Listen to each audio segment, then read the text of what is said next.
एकदम पूरा perfect market परी बहुत सुंदर रहिबो।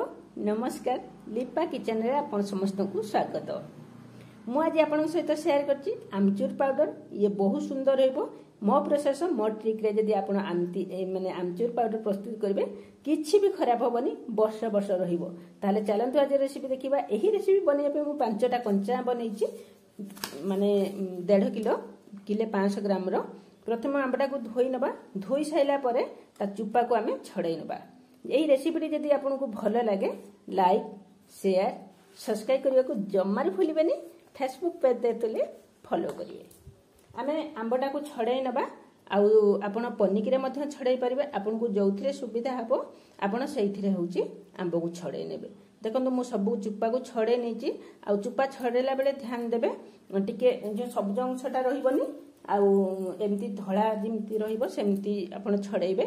छड़े साइला परे मु एटी गोटे आंब छड़ेइछि। गोटे आंब छड़े कि आपण को देखौछि। ए सब चुप्पा को छड़े साइला परे चुप्पा को आमे साइड कर नबा। गोटे ग्रेटर नै जिबा। ग्रेटर साहाय्य बड़ पट जोटे सेही पटर आमे आंबटा को होछि कुरी नबा। आपण छिलका साहाय्य माने छेली की मध्य नै परिबे। छेली की नबा द्वारा टिके मुक्ता पाटा जिवो। तेनु आपण एमती जदी ग्रेट करके नेबे ना, ताहले आपनकर रेसिपी बहुत जल्दी बनिबो आ बहुत सुंदर मध्य हबो। सेही सेम प्रोसेस रे आमे सबु आंब को छड़ेई नबा। छड़ेई नै कि एमती होछि ग्रेट कर नबा।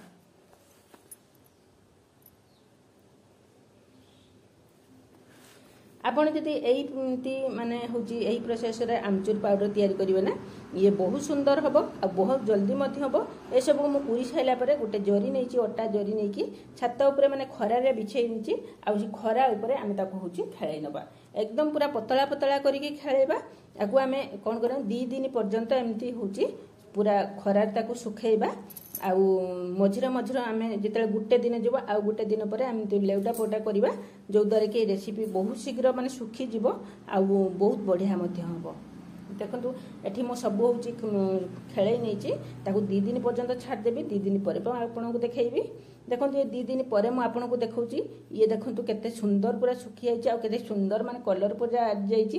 जेमती होची पूरा धळा एकदम पूरा टे ब्राउन ब्राउन आ जाईची, एकदम सुखी आइची। ए सब को आमे कोन करबा ना, गुटे ग्राइंडिंग जार नबा।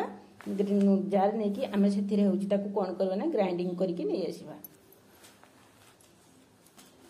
देखंतु म एठी ग्राइंडिंग करके नै आसीची। आउ एको आमे गुटे चला साहाय्य रे चलै नबा। चलेबा द्वारा कोन कि ता ऊपर जो खदडा अंशडा बाहरी जिवो।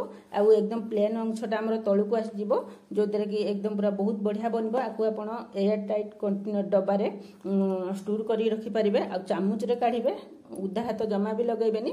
ताले आपण को एमती आमचूर पाउडर एकदम मार्केट भली रहिबो। किछि भी खराब होबनी, वर्ष वर्ष रहिबो। जदि रेसिपीटी भलो लागि ताले प्लीज लाइक करंतु। रहिली पुणी देखाबा आ एको नया वीडियो रे।